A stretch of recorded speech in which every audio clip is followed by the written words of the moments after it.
क्योंकि भगवान भोलेनाथ किसके ऊपर हैं? पता है सवारी क्या है भोलेनाथ की? भगवान वृष भगवान, बेल भगवान। और वृष भगवान को वराह पुराण में कहा गया है, धर्म तुम वृष रूपेण जगत आनंद कारक है। यानी भगवान भोलेनाथ शंकरो धर्म वाहन, शंकर भगवान धर्म रूपी वाहन के ऊपर बैठे हुए हैं। भगवान बेल भगवान को धर्म कहा गया है, इसीलिए उन्हें न्याय का देवता कहते हैं। और बेल भगवान क्या है? धर्म। भगवान भोलेनाथ धर्म की सवारी पे आधारित है, इसीलिए नारद जी शंकर भगवान के पास लेकर के जाते हैं कि भोलेनाथ ने जो न्याय कर दिया वो सभी को मान्य होगा। महाराज, आज सभी देवता भगवान के पास, भोलेनाथ के पास जाते हैं और भोलेनाथ उनको बैठा करके पूछते हैं कि क्या बात है। सभी ने अपना अपना वृतांत समझाया और कहा कि भगवान, हम लोगों में ऐसा झगड़ा हो रहा है, आप जरा इसका न्याय कर दीजिए कि हम सब में बड़ा कौन है, प्रथम पूजा किसकी होनी चाहिए। अब भोलेनाथ तो खुद त्रिकालदर्शी, वो समझ गए कि इनका झगड़ा ऐसे नहीं मिटाया जाता। तो उन्होंने कहा कि ऐसा करो, सब लोग, आप विद्वान हो, पूजनीय हो, आप सब लोग सभी तीर्थों की परिक्रमा करके जो सबसे पहले मेरे पास आ जाएगा तो उसी की पूजा सबसे पहले होगी। सारे तीर्थों की, जितने भी तीर्थ है सभी तीर्थों की पूजा होगी। उनकी परिक्रमा करके आप मेरे पास लौट जाएं तो वही सबसे पहले पूजा जाएगा। महाराज, सभी देवता तुरंत अपने अपने वाहन पर बैठ गए। किसी का मोर था, किसी का हाथी, किसी का घोड़ा, किसी का क्या, सब अपने अपने वाहन पर बैठ गए और निकल दिए चारों धाम की यात्रा करने के लिए। अब महाराज, गणेश जी महाराज वहीं बैठे हुए हैं। गणेश जी का एक तो स्वरूप मस्त, दूसरा उनका वाहन क्या था? गणेश जी का वाहन मूषक है। वो भी उनकी तरह महाराज कितनी यात्रा करेगा, धीरे धीरे धीरे धीरे। गणेश जी वहीं बैठे रहे। शंकर भगवान ने पूछा, अरे गणेश, सब लोग यात्रा पे निकल गए, यहाँ कोई नहीं है, क्या तुमको अपनी पूजा सबसे पहले नहीं करवानी है? गणेश जी महाराज कहते हैं कि प्रभु, सबके पास अपने अपने वाहन है। अब मेरा वाहन तो ऐसा है कि ये 2 कदम भी चले कि ये भी थक जाएगा, और मैं इतना मोटा शरीर वाला, अगर वो इसके ऊपर बैठ गया तो ये फिर भी नहीं चल पाएगा। थोड़ी यात्रा तो कर सकते हैं, लेकिन सभी तीर्थों की यात्रा करना बड़ी मुश्किल है। लेकिन देखिए यहाँ क्या बताया गया है कि गणेश जी जो थे ना, उन्हें एक दूसरा नाम बुद्धि का दाता भी कहते हैं। बुद्धि गणेश जी के द्वारा प्राप्त होती है महाराज, और गणेश जी के जितनी बुद्धि किसी के अंदर भी नहीं है। तुरंत गणेश जी ने दिमाग लगाया। और देखिए, एक बात ध्यान दीजिए, जहां अगर कोई काम, आपकी कोई वस्तु या कुछ भी काम ना आए, तो वहां आपको शास्त्रों का सहारा लेना चाहिए। शास्त्रों में कोई ना कोई प्रमाण मिलता है जो आपको बाहर निकाल देता है उस समस्या से। अब गणेश जी को जब याद आया कि अब सारे तीर्थों की परिक्रमा हम नहीं कर सकते, तो उन्होंने अपने ग्रंथों को देखा तो वराह पुराण के 290वें अध्याय के 6वें स्कंद में लिखा हुआ था, भगवान परम मांगल्यम देवता मयि देवता। यानी भगवान जो मेरे माता पिता है, इनके पास गौ माता गौरी नाम की गैया थी जो माँ पार्वती के पास में थी, और भगवान वृष भगवान जो उनका बेल था। तो कहने का तात्पर्य है कि उन्होंने तुरंत पढ़ लिया कि गौ माता के अंदर सभी देवी देवता विराजमान है। 33 कोटि देवी देवता, जिसको हम 33 करोड़ देवी देवता मानते हैं, वो सभी तीर्थ गौ माता में विराजमान है। और 68 करोड़ तीर्थ भगवान ब्रसवेल के चरणों में विराजमान है। तो तुरंत देखा कि माँ गौरी भी बैठी है, भोलेनाथ भी बैठे हैं, बगल में नंदेश्वर है, माँ गौरी के बगल में गौरी नाम की गैया है। तुरंत उनको कहा बैठो प्रभु बैठो 2 मिनट। बैठ करके मूसक पे बैठे और कीर्तन करते हुए भगवान की धीरे धीरे 7 परिक्रमा करके हाथ जोड़ करके बैठ जाते हैं। भगवान भोलेनाथ पूछते हैं कि हे गणेश, ये क्या है, तुम्हें यात्रा पे नहीं जाना है? कहा स्वामी मेरी यात्रा तो संपूर्ण हो गई। कहा कैसे? कहा अरे जिसके पास ब्रज भगवान बेल भगवान है, गौ माता है और साक्षात मेरे माता पिता हैं, जगत के धारक करता धरता श्रृंगार करता बैठे हैं, तो इससे बड़ा तीर्थ मेरे पास और कौन सा होगा। वो तो लोग एक एक परिक्रमा करके आएंगे, मैंने तो पूरी 7 परिक्रमा की है आपकी। हाथ जोड़ करके बैठ गए। अब महाराज धीरे धीरे समय व्यतीत होता गया, कोई पहले आ रहा कोई बाद में आ रहा, सब धीरे धीरे वहां पर उपस्थित होते हैं और कहते हैं कि प्रभु अब हमें अपना जो रिजल्ट है वो सुना दीजिए कि हम सब में बड़ा कौन है। तब नारद जी ने कहा कि रिजल्ट तो आ गया, तुम सब लोग फेल हो गए। कहा ऐसे कैसे?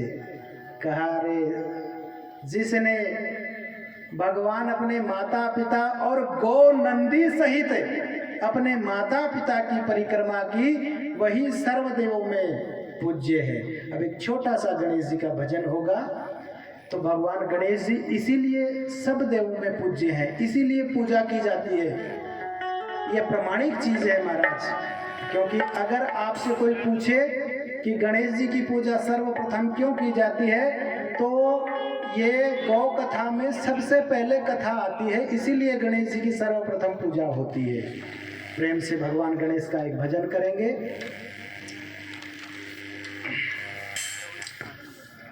महाराज गजानन आओ जी, मेरी सभा में रंग बरसाओ जी। महाराज गजानन आओ जी, मेरी सभा में रंग बरसाओ जी। महाराज गजानन आओ जी, मेरी सभा में रंग बरसाओ जी। महाराज गजानन आओ जी, महाराज गजानन आओ जी, मेरी सभा में रंग बरसाओ जी। मेरी सभा में रंग बरसाओ जी। महाराज गजानन आओ जी, मेरी सभा में रंग बरसाओ जी। महाराज गजानन आओ जी।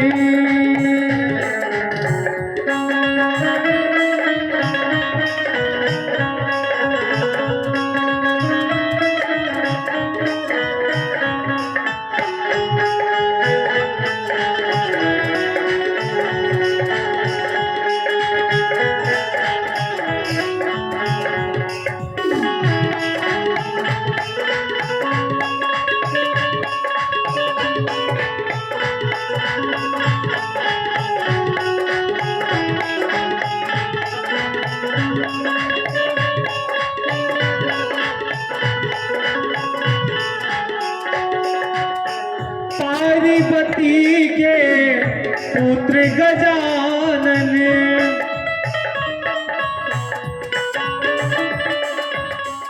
पार्वती के पुत्र गजानन, पार्वती के पुत्र गजानन, शंकर सुवन शंकर सुवन कहायो जी महाराज गजानन आओ जी मेरी सभा में रंग बरसाओ जी महाराज गजानन आओ जी मेरी सभा में रंग बरसाओ जी।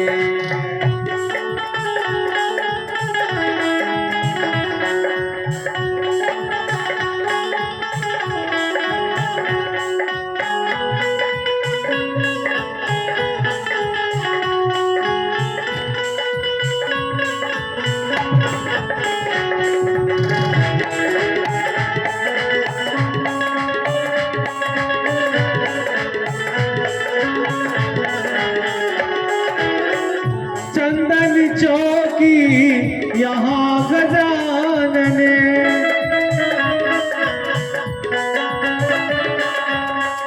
चंदन चौकी यहाँ गजानन चंदन चौकी यहाँ गजानन प्रेम से भोग लगाओ जी हाँ प्रेम से भोग लगाओ जी महाराज गजानन आओ जी मेरी सभा में रंग बरसाओ जी महाराज गजानन आओ जी मेरी सभा में रंग बरसाओ जी महाराज गजानन आओ जी मेरी सभा में रंग बरसाओ जी मेरी सभा में रंग बरसाओ मेरी सभा में रंग बरसाओ बोलिए गजानंद गणेश जी महाराज की जय। तो शायद आपको समझ में आया होगा कि गणेश जी को सर्वप्रथम क्यों पूजा जाता है। ये भी गौ माता का ही आशीर्वाद है कि गणेश जी को सर्वप्रथम पूजा जाता है। अब यहाँ से हम समय तो हो रहा है लेकिन थोड़ा सा प्रवेश करा देता हूँ गौ कथा में।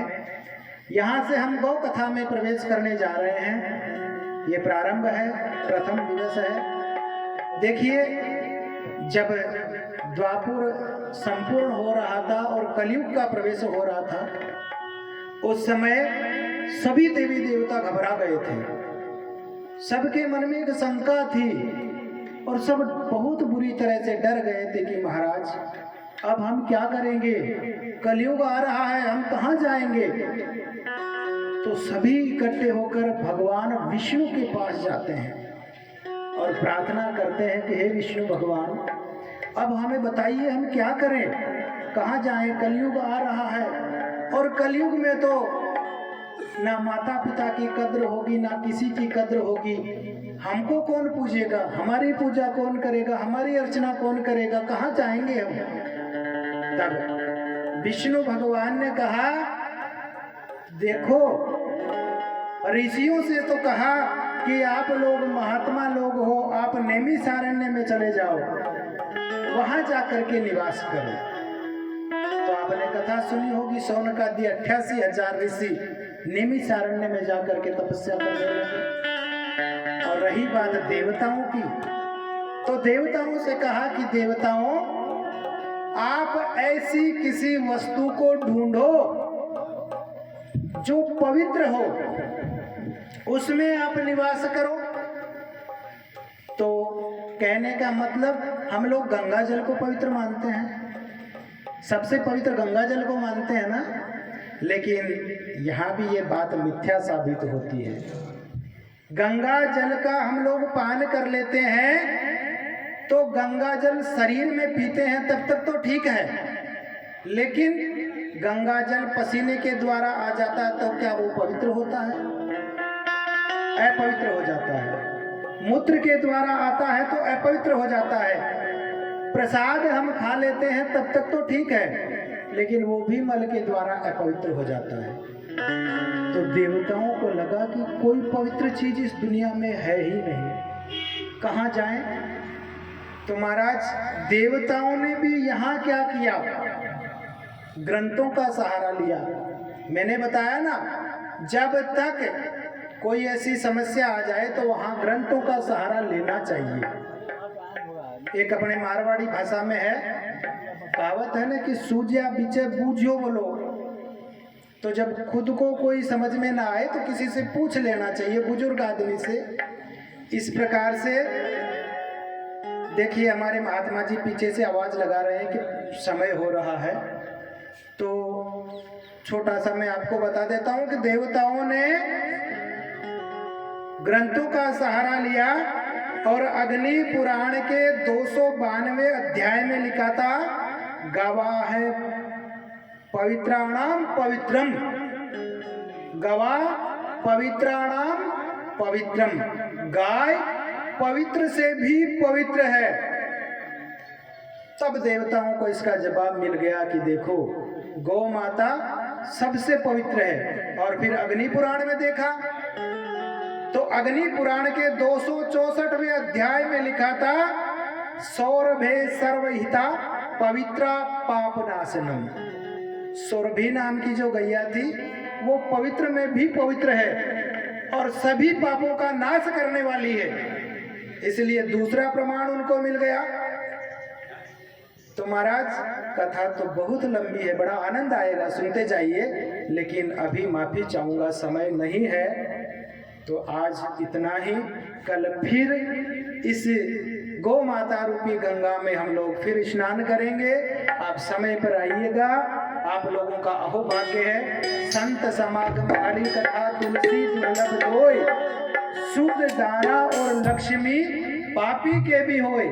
संतों का समागम हरि की कथा, ये गो कथा आपके यहाँ होने जा रही है। बहुत दुर्लभ चीजें हैं, तो आप भी आइए, इष्ट मित्रों को भी लाइए और गौ माता के इस यज्ञ में बढ़ चढ़ कर हिस्सा लीजिए और जितना दान हो सके गौ माता के लिए कीजिए। अभी तो महिमा प्रारंभ ही नहीं हुई है।